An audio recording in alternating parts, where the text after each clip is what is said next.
యేసుని ప్రేమ ఛానల్కి స్వాగతం. దయచేసి ఈ ఛానల్ని లైక్ చేయండి, షేర్ చేయండి, సబ్స్క్రైబ్ చేయండి. వేద పాఠశాల రేడియో శ్రోతలకు యేసుక్రీస్తు నామములో శుభములు చెప్పుచున్నాను. వివాహ జీవితములో అవగాహన అనేది ఎంతో ప్రాముఖ్యమైన అంశం. ఇద్దరు వ్యక్తుల మధ్య నుండే ఏకత్వం ఎంత ప్రాముఖ్యమైనది. దేవుడు ఉద్దేశించి ఏర్పాటు చేసిన పరిశుద్ధ వివాహము ద్వారా ఇద్దరూ ఒక్క ఇల్లుగా చేయబడి ఏకత్వముతో జీవించే ప్రాముఖ్యతను మరొక్కసారి నొక్కి చెప్పవలసిన అవసరత లేదనుకుంటున్నాను. మనము గత ప్రసారాల్లో ధ్యానించిన 3 అంశాలైన సహవాస సంబంధం, అనుకూల స్థితి మరియు ఒకరితో ఒకరు పొత్తు కలిగి ఉండుట, వైవాహిక జీవితములో ప్రేమ అనే అంశాల తర్వాత మనము ధ్యానించవలసిన అంశం ఏమిటంటే అవగాహన. కలిసి జీవించే బంధుత్వాన్ని ఈ అంశాలన్నీ కలుపుతూ ఉంటాయి. బంధుత్వం అనేది ఎంత గొప్పదంటే, నీవు ఐశ్వర్యవంతుడివై ఉంటే సమస్తం కొనగలవు. కాని ఈ బంధుత్వాన్ని మాత్రం నీవు డబ్బుతో కొనలేవు.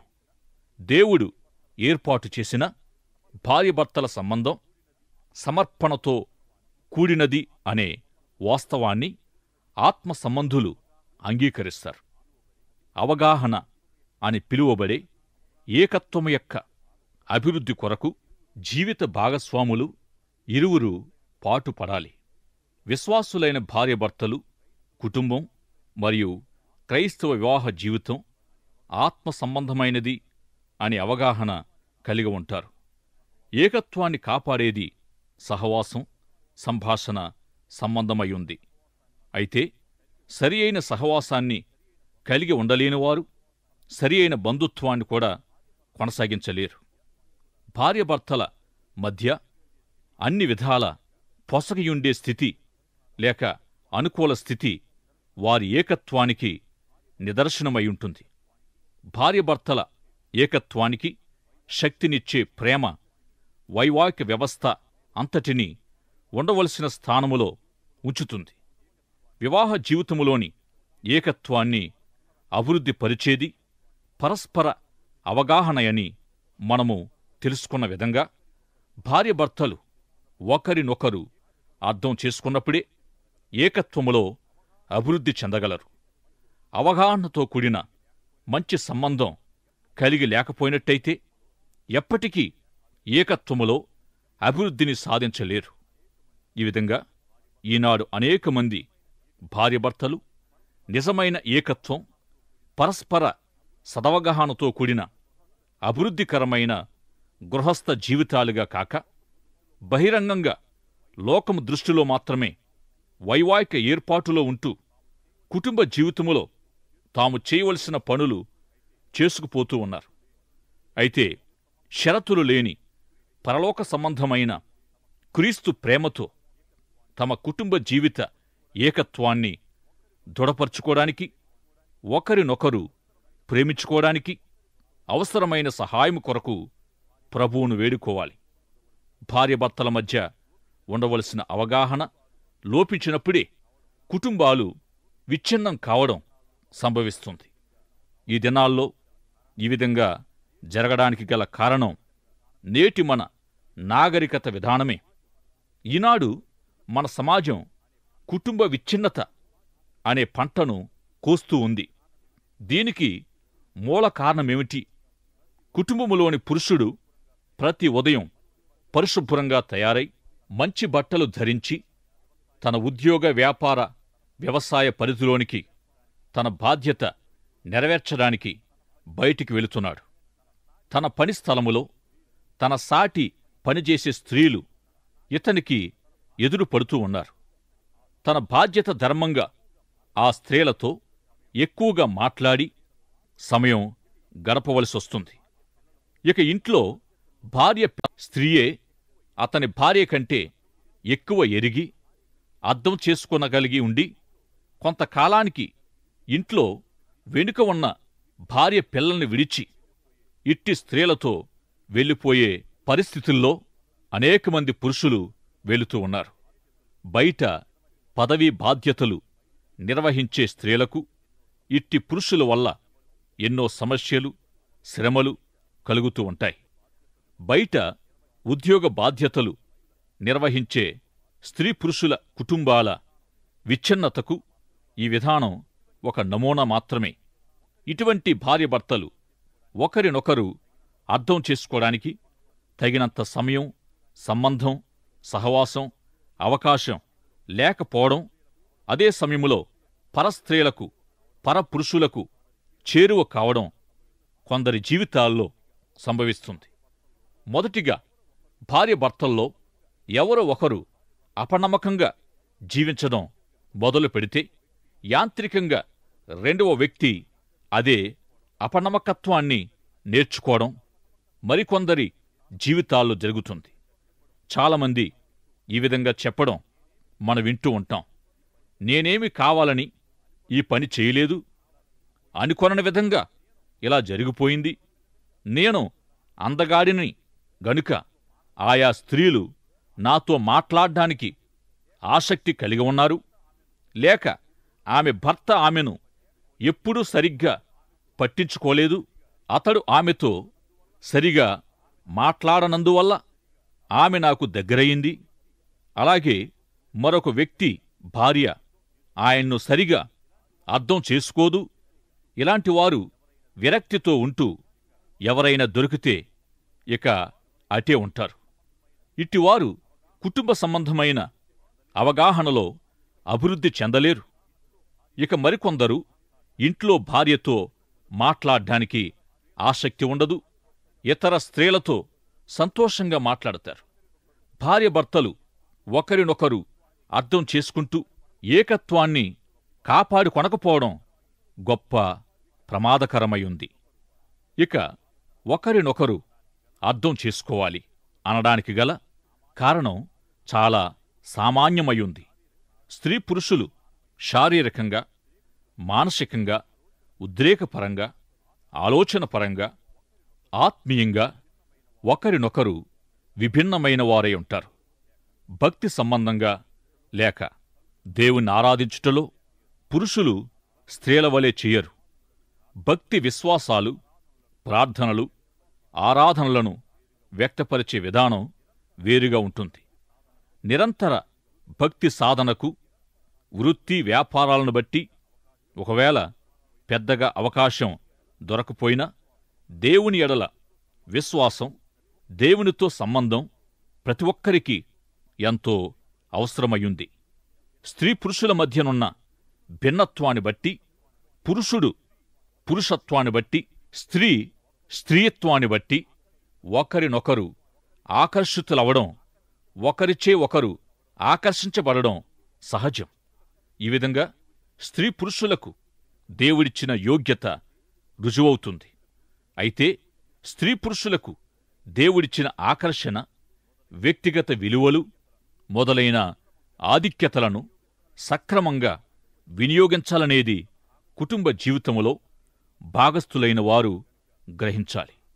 నీవు నీ జీవిత భాగస్వామిని అర్థం చేసుకోవడానికి ప్రయత్నిస్తూ ఉన్నట్లయితే అంతకంటే కొంచెము ముందుగా గతం యొక్క ప్రాముఖ్యతను అర్థం చేసుకోవాలి.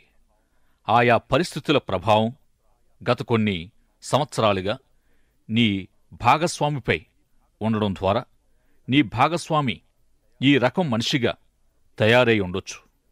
నీ విషయములో కూడా ప్రస్తుతం నీవెలా ఉన్నావో, నీవేమై ఉన్నావో అనే దాని అంతటికీ కారణం నీ గతములోని అనుభవాలు కలిసి నిన్ను ఈ విధమైన వ్యక్తిగా తీర్చిదిద్ది ఉండవచ్చు. వివాహ జీవితంలోనికి ప్రవేశించకముందు నీవు జీవించిన సంవత్సరాలను జ్ఞాపకం చేసుకుని వాటి ప్రాముఖ్యత లేక వాటి ప్రభావము నీపై ఎంతగా ఉందో అర్థం చేసుకోవాలి. అప్పుడు నీ జీవిత భాగస్వామిని అర్థం చేసుకోగలవు. నీతో జీవించే నీ భాగస్వామిని అర్థం చేసుకోవాలంటే నీ భాగస్వామి గత వివరాలు ఎంతో అవసరం. వారి జీవితకాల పరిశోధన వారిని అర్థం చేసుకోవడానికి సహాయపడుతుంది. మనము అర్థం చేసుకోవలసిన మరి యొక్క విషయం ఏమిటంటే, మన భాగస్వామి యొక్క ప్రశస్తమైన వ్యక్తిత్వం. దేవుడు ప్రతి మనిషిని విభిన్నమైన రీతిలో సృజించాడు. ఎవరికి పోల్చదగనట్టి, ఎవరూ సాటిరాని విధంగా ప్రతి మనిషిని దేవుడు తయారు చేశాడు. ఎవరికి వారే ప్రత్యేకం. ఈ విధంగా ఈ భూమి అంతటిపై కూడా నీ భాగస్వామి లాంటి వారు ఎక్కడా కానరారు. అదేవిధంగా నీకు నీవే ప్రత్యేకం. ఈ విధంగా నీవు, నీ భాగస్వామి, మీ వ్యక్తిత్వాలు, జీవితాలను గూర్చిన ఇట్టి అవగాహనతో ఒకరికొకరు సహాయపడుతూ ఒకరినొకరు అర్థం చేసుకోవాలి. ఇట్టి సత్యాలు అన్నిటితో కలిపి అవగాహన అనేదానికి నిర్వచనాన్ని తెలుసుకోవాలి. మనము ఒకరికొకరం విభిన్నమైన వారమనే సత్యంపై ఈ నిర్వచనం ఆధారపడి ఉంది. పరస్పర ఒప్పందం లేక పరస్పర అంగీకారం విభేదాలను లేక వైరుధ్యాలను పరిష్కరిస్తుంది. నేను పురుషుణ్ణి, ఆమె స్త్రీ, మా కుటుంబ చరిత్ర, మా వంశ విధానం, ఆమె కుటుంబం, వారి విధానాలు మాకు వేరైనవి అనేలాంటి విభేదాలు ఒకరికొకరు అంగీకరించుకొనడంతో సమసిపోతాయి. పరస్పర అంగీకార ఒప్పందమే పరస్పర అవగాహన. భార్యభర్తల ఆలోచనలు, అంతర్భావాలు పరస్పరము ఏకీభవించినప్పుడే ఒకరికొకరు అర్థం చేసుకొని ఒకరిపై ఒకరు సానుభూతి కలిగుండడానికి వీలవుతుంది. భాగస్వామి గతాన్ని, భాగస్వామి వ్యక్తిత్వాన్ని, స్థితిని అర్థం చేసుకున్నప్పుడు వారిని పూర్తిగా అర్థం చేసుకున్నట్టే. భార్యభర్తలు ఒకరికొకరు అర్థం చేసుకోవడానికి ముందు ఆమెను లేక అతనిని అర్థం చేసుకోవాలి అనే కోరిక భార్యభర్తల్లో దృఢంగా ఉండాలి. ఇదెలా అవగాహనను గూర్చి మాట్లాడకముందు నాకు అసలు ఈ మనిషిని అర్థం చేసుకోవాలని లేదు అని నీవు అంటవనుకో, అలాంటప్పుడు ఈ విషయాన్ని గూర్చి ఇంకేం చేయగలరు? అయితే ఎవరైతే తమ భాగస్వామి ఎడల అవగాహన కలిగి ఉండాలని ఆశిస్తారో అట్టివారికి దేవుని వాక్యములో కొన్ని సలహాలు ఇవ్వబడ్డాయి. మనము మన భాగస్వామిని అర్థం చేసుకోవాలని ఆశించినప్పుడు మొదటిగా వారి స్థానములో మనము నిలువబడి ఆలోచించాలి. ఇట్టి అభ్యాసం అసహజమైనదిగా అనిపించవచ్చు, కాని దేవుని సహాయము కోరినప్పుడు అవసరమైన కృప మనకు అనుగ్రహించబడుతుంది. రెండవ సలహా, భాగస్వామిని అర్థం చేసుకోగోరినట్టయితే భాగస్వామి చెప్పేది శ్రద్ధగా వినాలి. నిజంగా వినడం అనేది ఒక కళ. ఈ వినడాన్ని గూర్చి మనము చాలా నేర్చుకోవాలి, గాని నేర్చుకోము. ఇక వినిన తర్వాత వ్యక్తిగతంగా అన్వయించుకోవాలి. ఒకరు చెప్పేది అవతల వారు విననట్లయితే వారిని సంపాదించుకోలేరు, గాని పోగొట్టుకుంటారు. ఇక వినడం అంటే ఏమిటి అనేది వాక్య వెలుగులో అర్థం చేసుకుందాం. వినడం అంటే ఎదుటివారు మాట్లాడుతూ ఉండగా మనము వారివైపు చూస్తూ నోరు మూసుకొని కూర్చోవడం కాదు. యేసు ప్రభు వినడాన్ని గూర్చి చెవులు గలవాడు వినుగాక అన్నారు. ఈ విధంగా నీ భర్త చెప్పేది, నీ భార్య చెప్పేది హృదయముతో లేక ఆత్మతో విని నిజమైన సంభాషణ, సహవాసాన్ని కలిగి ఒకరు చెప్పేది ఒకరు విని అన్వయించుకున్నప్పుడు వారి అవగాహన, కుటుంబ ఏకత్వాలు బలపడతాయి. లూకాసు వార్త 7వ అధ్యాయం 44వ వచనములో యేసు ప్రభు సీమోను అనే పరిసయ్యుని ఇంటికి భోజనానికి ఆహ్వానించబడినప్పుడు ఒక స్త్రీ ప్రభు పాదాలను కన్నీటితో తడిపి తల వెంట్రుకలతో తుడిచి పాదాలకు అత్తరు పూసింది. సీమోను ఆ సమయములో ఆమెను గూర్చి ఈమె ఎలాంటిదో ప్రభుకు తెలియదా అనుకుంటూ ఉన్నాడు. అప్పుడు ప్రభు, ఈ స్త్రీని చూచుచున్నావే అని అతనిని ప్రశ్నించి అతనితో మాట్లాడాడు. ప్రభు సీమోనును అడిగిన ప్రశ్న అవగాహనకు సంబంధించిన ప్రశ్న. ఈ స్త్రీ చెప్పేది వింటావా, లేక ఈమెను అర్థం చేసుకోగోరుతున్నావా అని ప్రభు అడుగుతూ ఉన్న ప్రశ్న. ప్రతి పురుషుడు అలాగే ప్రతి స్త్రీ తమ భాగస్వాముల నిమిత్తం అన్వయించుకోవలసిన ప్రశ్న అయ్యుంది. ఇంకా ఈ అవగాహన యొక్క లోతు ఎంతటిదనగా, మనం అర్థం చేసుకొనబడాలని, మనము ప్రేమించబడాలని మాత్రమే కాదుగాని, ఎక్కడ ద్వేషముందో అక్కడ ప్రేమను, ఎక్కడ చీకటి ఉందో అక్కడ వెలుగును, ఎక్కడ నిరాశ ఉన్న చోట నిరీక్షణను, ఎక్కడ వేదన ఉంటుందో అక్కడ సంతోషాన్ని విత్తడానికి, ఇతరులను ఓదార్చడానికి, అర్థం చేసుకోవడానికి, ప్రేమించడానికి, క్షమించడానికి మనం పిలువబడ్డాం. మరణములో నుండి నిత్య జీవార్థమైన నూతన జన్మను మనం పొందాం. మీరు మీ భాగస్వామిని అర్థం చేసుకోవడానికి ముందు మీ భాగస్వామితోడి మీ సంభాషణ లేక మీ సహవాస సంబంధం లోతుగా ఉండాలి.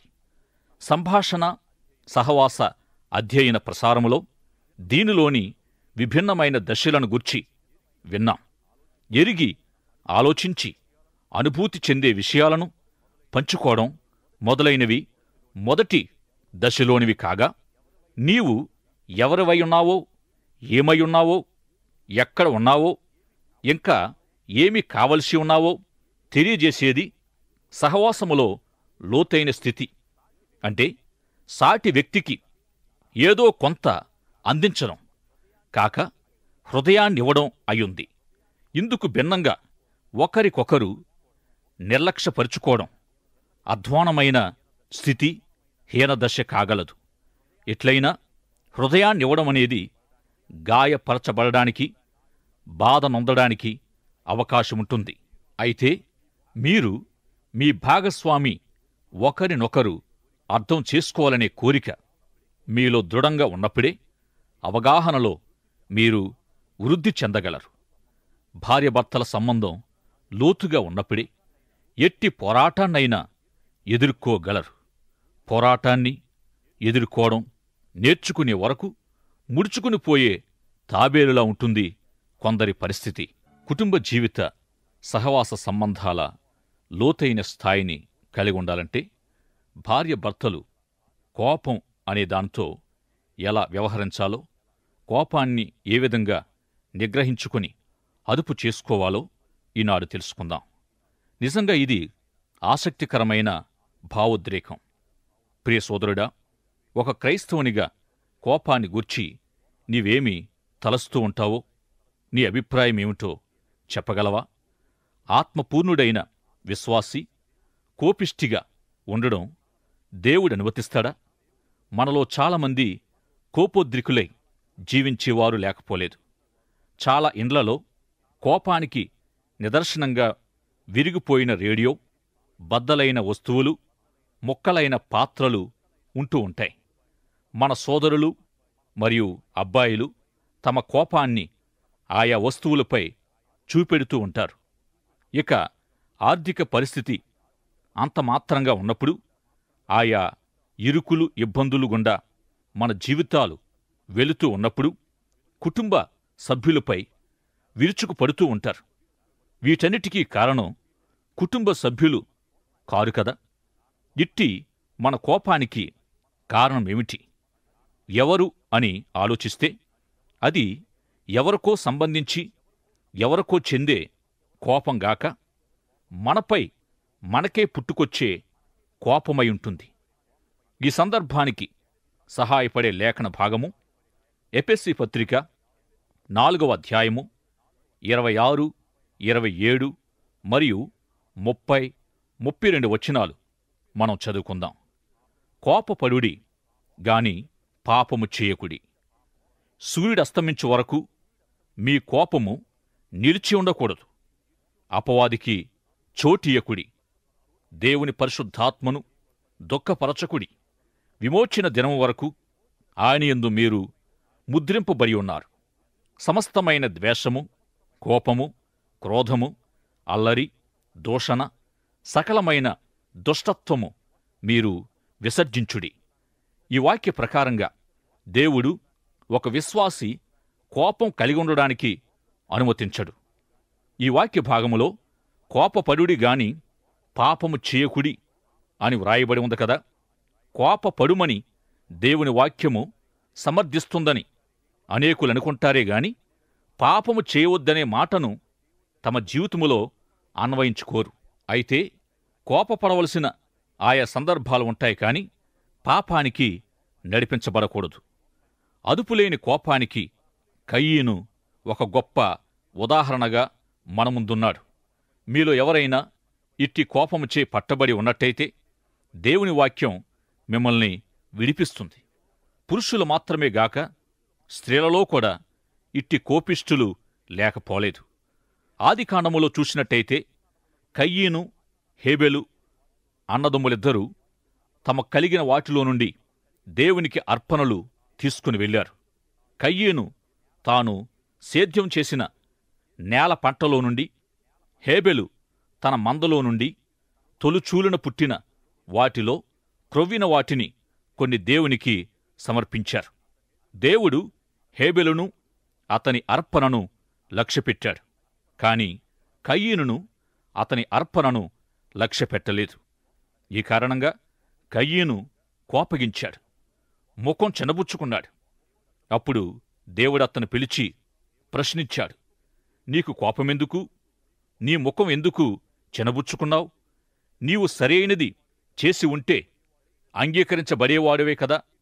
సరైనది చేయనప్పుడే పాపము గుమ్మం వద్దనే పొంచి ఉంటుంది, అది నిన్ను పరిపాలిస్తుంది అని దేవుడు తెలియజేశాడు. అయితే కయీను తన తమ్మునితో మాట్లాడుతూనే అతన్ని కొట్టి చంపేశాడు. దేవుడతన్ని నీ తమ్ముడెక్కడ అని అడిగినప్పుడు, నాకు తెలియదు, నా తమ్మునికి నేను కాపలా వాణ్ణా అని దేవుణ్ణే ప్రశ్నించాడు. కోపాన్ని గుర్చిన గొప్ప పాఠం ఈ వాక్య భాగములో మనకు కనిపిస్తుంది. కయీను వ్యవసాయకుడు, హేబెలు పశువుల కాపరి. వారిరువురు వారికున్న దాంట్లో నుండి తెచ్చారు గనుక వారు తెచ్చిన అర్పణలతో దేవునికి ఎలాంటి సమస్య లేదు. అయితే హేబెలు జంతు రక్తము, క్రొవ్వు, మాంసం అర్పించినందుకు దేవుడు అంగీకరించాడు. కాయలు, ఆకులు మొదలైనవి కయీను తేవడంతో దేవునికిష్టం లేకపోయింది అనే మరొక వివరణ ఈ సందర్భానికి ఇవ్వబడుతూ ఉంది.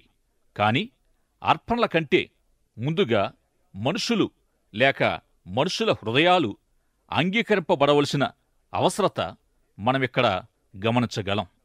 దేవుడు హేబెలు అర్పణ కంటే ముందు హేబెలునే లక్ష్యపెట్టాడు. దేవుడు కయీను అర్పణ కంటే ముందు కయీనును లక్ష్యపెట్టలేదు. అయితే కయీను వెళ్ళి తన తమ్ముణ్ణి చంపేశాడు. ఈ విధంగా ఏదో కారణాన్ని బట్టి, ఏవో స్వంత వ్యక్తిగతమైన సమస్యలను బట్టి భార్యనో లేక కుటుంబ సభ్యులనో చావబాది, వస్తువులు పగలగొట్టడం, ఇల్లు ధ్వంసం చేయడం కయీను మనస్తత్వమే, కయీను పద్ధతే. గనుక దేవుడు చెప్పినట్టు సరైన విధంగా చేయడం ముందు నేర్చుకోవాలి. డబ్బు వినియోగం నేర్చుకోవాలి. సమస్యలను ఎదుర్కోవడం నేర్చుకోవాలి. ఎఫెసీ పత్రికలో తన భార్యను ప్రేమించువాడు తనను ప్రేమించుకొనును, తమ్మును తాము ప్రేమించుకునేవారికి తమ ప్రక్కవారిని కూడా ప్రేమించడం చేతనవుతుంది. వ్యక్తిగతంగా తమ్మును తాము ప్రేమించుకొని సంతుష్టి పరుచుకోగలవారికి సాటివారిని ప్రేమించి హెచ్చించడం కూడా చేతనవుతుంది. వారిని వారు ప్రేమించుకోలేక కృంగిపోయేవారు తమ భాగస్వామిపై తమ ఉగ్రతను కుమ్మరిస్తారు. ఈ విధంగా కుటుంబాలను, భార్య బిడ్డలను ప్రేమించే సామర్థ్యాన్ని కోల్పోతారు. అయితే మనము అయోగ్యమైన, అనర్హమైన రీతిలో హెచ్చించుకోవడం కాక న్యాయబద్ధంగా మనము ప్రేమించుకొని సమర్థించుకోవాలి.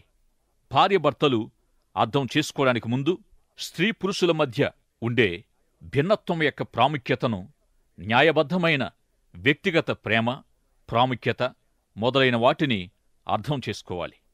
మత్తయి సువార్త 22వ అధ్యాయం 35వ వచనం నుండి 40 వచనం వరకు ఒక ధర్మశాస్త్ర బోధకుడు యేసు దగ్గరకొచ్చి ఆజ్ఞలన్నిటిలో ముఖ్యమైనదేది అని అడిగాడు.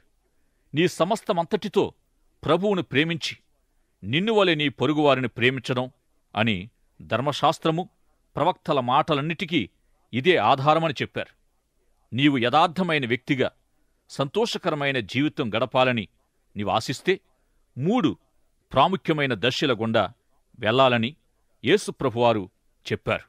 1 పైకి చూచుట, 2 నీ లోపలికి నీవు చూసుకోవడం, 3 చుట్టూ చూడడం. మొదట నీవు పైకి చూడడంతో సరైన వాడిగా ఉంటే నీలోనికి అనగా చుట్టూ చూడడంలో సరి అయిన వ్యక్తివి కాగలవు. అప్పుడు నీవు సంపూర్ణంగా యథార్థమైన వ్యక్తివై ఉంటావు. యేసుప్రభు మత్తయి సువార్త 22వ అధ్యాయము 35వ వచనములో మొదటిదైన పైకి చూడ్డం, ఇక 3వదైన చుట్టూ చూడ్డం విషయాలు చెప్పారు. ఇక 2వది నీలోనికి నీవు చూడడం అంటే మనల్ని మనము ప్రేమించుకోవడం. ఇక న్యాయబద్ధమైన వ్యక్తిగతమైన ప్రేమ వరుస ఇదే. దేవుణ్ణి, నీ సాటి వ్యక్తిని ప్రేమించడం ప్రాముఖ్యంగా తీసుకుంటే మనల్ని మనము ప్రేమించుకోవడం న్యాయబద్ధం అవుతుంది. అయితే నిన్ను నీవు తిట్టుకుంటూ, నిన్ను నీవు అసహించుకుంటూ, కోపముతో నీలో నీవే మండిపడుతూ ఉంటే నిన్ను నీవు నాశనం వైపు నడిపించుకుంటావు. ఇక ఎవరితోనైతే జీవిస్తున్నావో ఆ నీ భాగస్వామిని నీవు అర్థం చేసుకున్నప్పుడు ఇట్టి అవగాహన నుండి కుటుంబ ఏకత్వాన్ని కాపాడే సహవాస సంబంధాన్ని వేరు చేయలేవు. సహవాస సంబంధము భార్యభర్తల ఏకత్వాన్ని కాపాడేదై ఉండగా అవగాహన ఏకత్వాన్ని అభివృద్ధిపరుస్తుంది. ఇక దేవుని సహాయము లేనిదే మనము మన భాగస్వామిని గాని మనల్ని గాని అర్థం చేసుకోలేం. ఇర్మియా చెప్పినట్టు హృదయము మోసపూరితమైనదని మనము గ్రహిస్తే దావీదు చేసినట్టు పైకి చూచి నా హృదయాన్ని పరిశీలించి నా ఆలోచనలు తెలుసుకొనుమని ప్రార్థిస్తాం. ఒకరినొకరు అర్థం చేసుకోవలసిన వివాహ బంధములో మొదటిగా మనలను మనము వ్యక్తిగతంగా తెలుసుకోవాలి. భార్యభర్తల్లో ఎవరో ఒకరు దేవునితో సంబంధం లేనివారైతే ఆ కుటుంబములో సహవాసము, అవగాహన అనేవి బంధించబడతాయి. దేవునితో సంబంధము కలిగిన మిగిలిన ఆ ఒక్కరూ ఈ విషయాల్లో దైవ జ్ఞానాన్ని కోరాలి. యాకోబు తన పత్రికలో జ్ఞానము కొదువైన వారు దేవుణ్ణడగాలని చెప్పాడు. ఒకవేళ నీ భాగస్వామి నీ అవగాహనకు కఠినమైన వ్యక్తి అయినట్లయితే దేవుడామెను లేక అతన్ని అర్థం చేసుకోగలడు. అయితే దేవునియందు విశ్వాసముంచి ఆయన వాగ్దానాలను పొంది దేవునిచే మనము నడిపించబడాలి. దేవుడు చెప్పేది మనము చెయ్యాలి. దేవుని కార్యాలు ఈ విధంగా జరిగాయి అనేది అవి కార్యరూపములో మనకు ప్రత్యక్షపరచబడినప్పుడు మనము ఆశ్చర్యపోతాం. ఇక ఈ విషయాలకు, ఇట్టి జీవితానికి అవసరమైన జ్ఞానము కొరకు మనము ప్రార్థించినప్పుడు దేవుడే మనకు అనుగ్రహిస్తాడు. ప్రార్థన చేసుకుందాం. ప్రార్థనలో ఏకీభవించండి. ప్రేమగలిగిన మా తండ్రి, ఇంతవరకు మీ పరిశుద్ధాత్మ ద్వారా మా శ్రోతలతో, ముఖ్యంగా వైవాహిక జీవితాలు కొనసాగిస్తున్న భాగస్వాములతో మీ వాక్యము ద్వారా మాట్లాడినందుకు వందనాలు చెల్లిస్తున్నాం.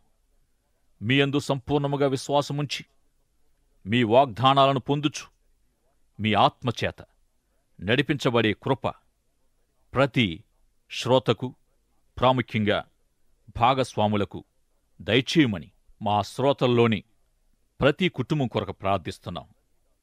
వారి కుటుంబ జీవితాల్లో మీ వాక్యమును తమ జీవితాల్లో వారు నెరవేర్చేవారుగా దయచేయండి. మీ పరిశుద్ధాత్మచేత నడిపించబడే వ్యక్తులుగా చేయండి. అనేక కుటుంబాలకు మాదిరికరమైన వ్యక్తులుగా ఆశీర్వదించుమని, తమ కుటుంబ జీవితంలో ఫలించడానికి సహాయము చేయమని యేసు నామములో ప్రార్థిస్తున్నాము తండ్రి. ఆమెన్.